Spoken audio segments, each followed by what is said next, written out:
and welcome to Moneylife. So last week I talked about infrastructure leasing and financial services.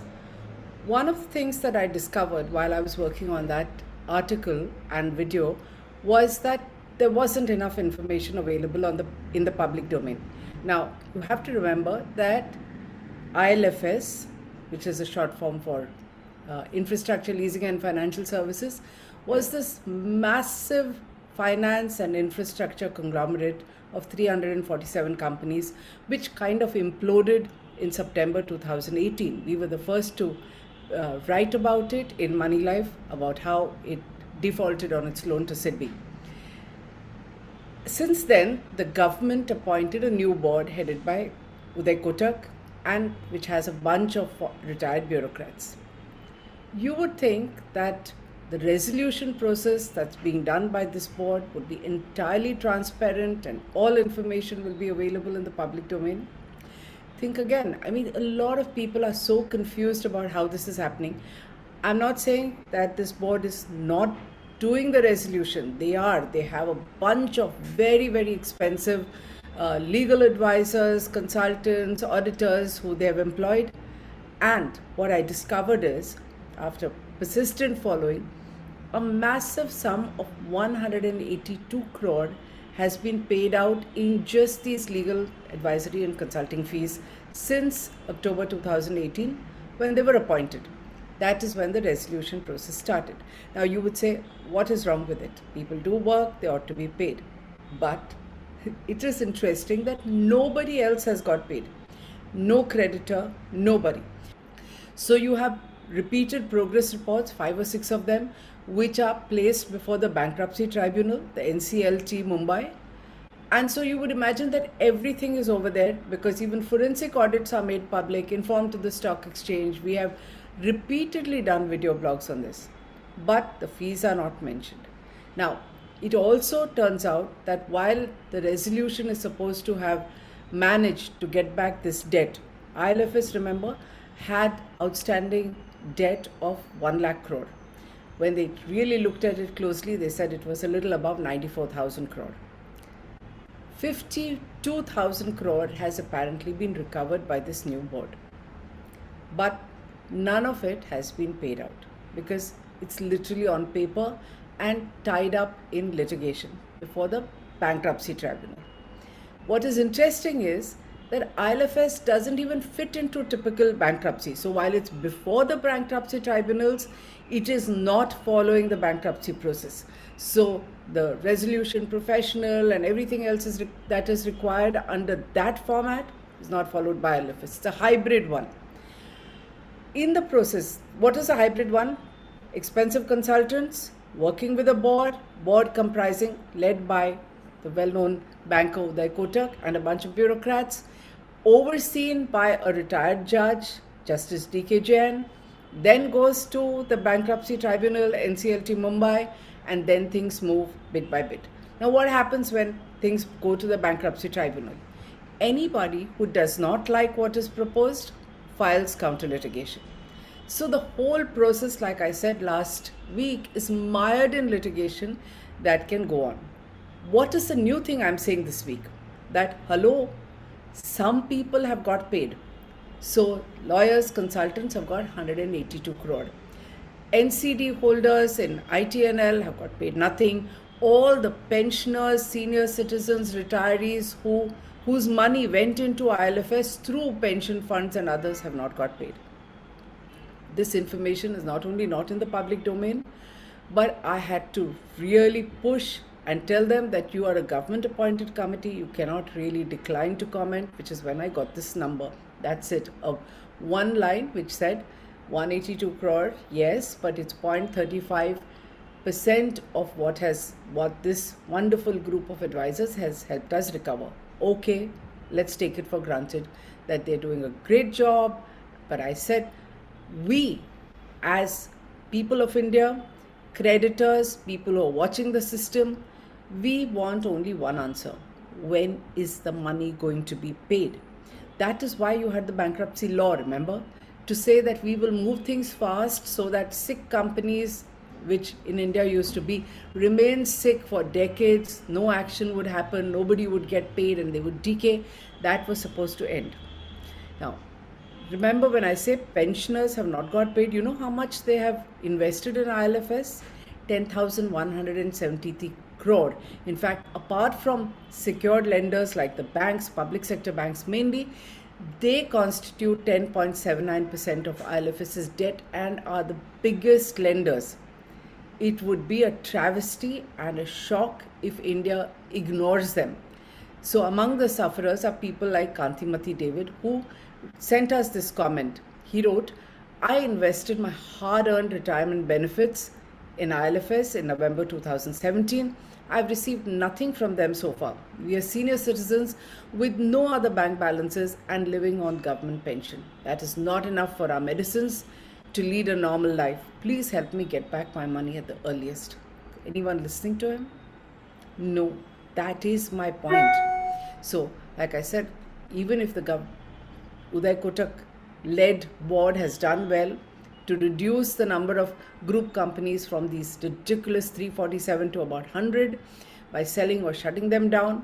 They have actually sold things, including the corporate headquarters, which went only last week for 1,100 crore. They have netted about 1,600 crore in liquid assets.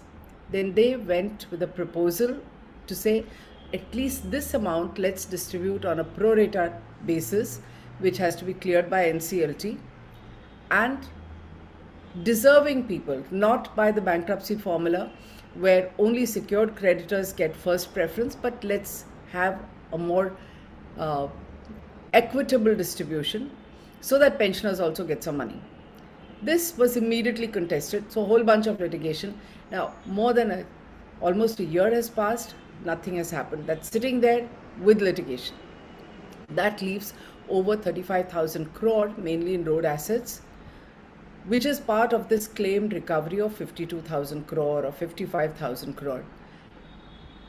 This is supposed to be put in an InvIT or Infrastructure Investment Trust. They are being kept alive. The board is doing a lot of work to keep them as going concerns so that when they are part of InvIT, the projects can be completed and value realized.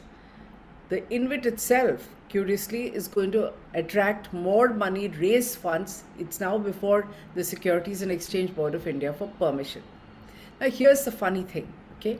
I'm talking about 10,000 crore of pensioners' money, which has been stuck in IL&FS through pension funds, employee welfare funds, EPFO, and what have you, gratuity funds, superannuation funds, which hasn't come back.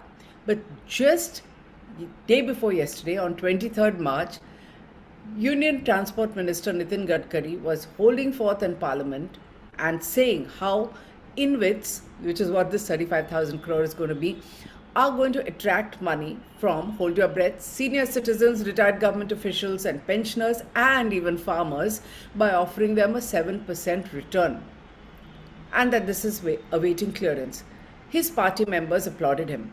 Did any one of these people, our members of parliament, elected representatives, people whom we have sent to parliament, even remember that you've got 10,000 crore stuck from 2018? If you can't resolve this, if you cannot complete the resolution of IL&FS in 2 to 3 years, then we as a country are laughable when it comes to handling mega scams. So we have mega scams with regularity, and you can't handle it. And this is not the only place where pensioners have lost money, mind you.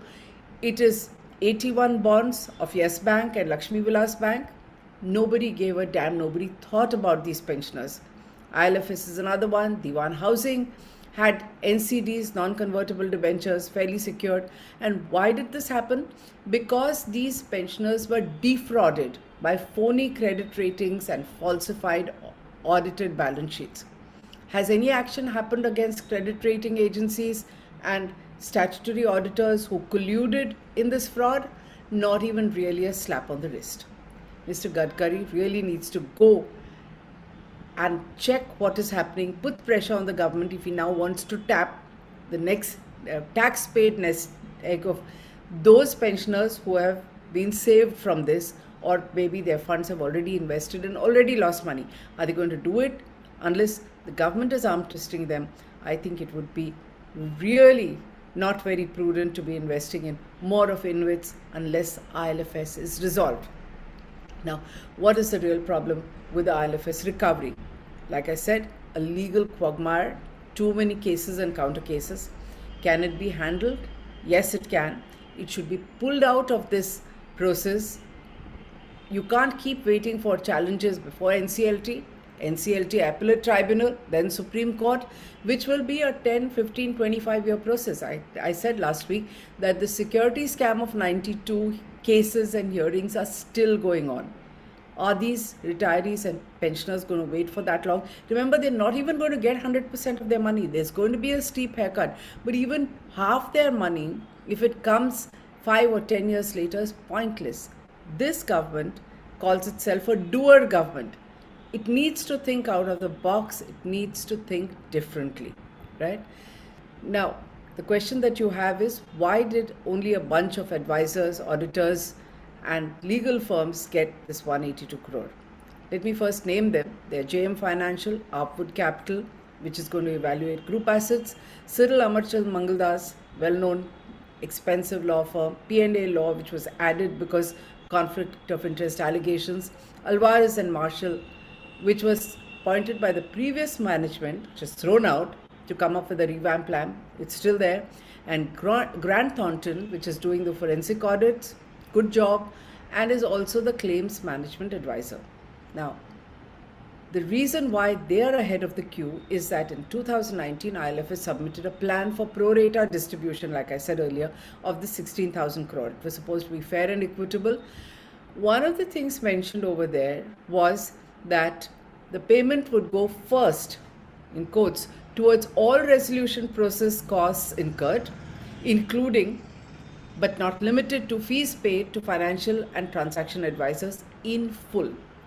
So since this order was accepted and passed, the rest of it was contested, but this has gone through and the payments are happening steadily. Who else gets paid? All the employees of these 100-odd companies, all the people on the board. They also have an indemnity for all their actions, all board members across 100 group companies. Mind you, I mean, can this indemnity also continue for 10 to 15 years until the resolution process is over? It is ridiculous. What else is happening? I asked about the annual reports because when they first told me they won't give me the numbers, I said, let me look it up in the annual report. I was told by management that there are no annual reports because accounts are being recast. Hello? Are you going to have this state of affairs for 10 to 15 years until all legal cases end? Why is nobody pointing out to the government that you have to get out of this legal quagmire? I have another important point to make in this video blog, which is what is fair and equitable? Clearly, as you can see, I think pensioners ought to get something and a good amount. They have to come ahead of the queue, like the advisors. Or under bankruptcy law, the first preference is to secured creditors. Now, in IL&FS's case, remember, I keep saying that this is a scam of bureaucrats and this is a scam of all the public sector undertakings which tied up with them, set up joint ventures, state undertakings. They're all secured creditors. They include the largest investor in the parent company, LIC, State Bank of India, HDFC, Central Bank. They hold over 7% each. Now, are they going to go ahead of the queue? Remember, they were sleeping. They were sleeping since 2012-13 when IL&FS has been making losses and is nothing but a Ponzi scheme. I have said previously in the last year when I've covered IL&FS that there were scores of whistleblower letters. There must have been at least 20 odd letters from whistleblowers. The boards of each company ignored them. Not only have bankers been part of whatever happened, did not look at whistleblower advice, but immediately after retirement, they have gone and joined as directors. IL&FS spent money lavishly, so a board position was lucrative. There has to be an investigation into it. And banks who are investors, in IL&FS cannot be ahead of the queue, cannot now call themselves secured creditors and look at the bankruptcy law. It's a good thing that IL&FS is not entirely under the bankruptcy law, but you cannot do this. It has to be different. So an equitable resolution process ought to give a fair deal to pension funds, debenture holders who were defrauded by fake credit ratings and manipulated accounts, and every investor in IL&FS who has shares in any of the SPVs or group companies cannot be ahead of the queue. They have to pay a price. They have failed in their fiduciary duties and they have to go behind. Then only will this be fair and equitable. Who's going to fight for this? Who's going to raise a voice? Not our members of parliament who were clapping at bringing in more pension funds into InvITs. It has to be you and I. We have to raise our voice. We have to become heard. If you agree with what I'm saying, spread the word and watch this Money Life News Bites. Thank you.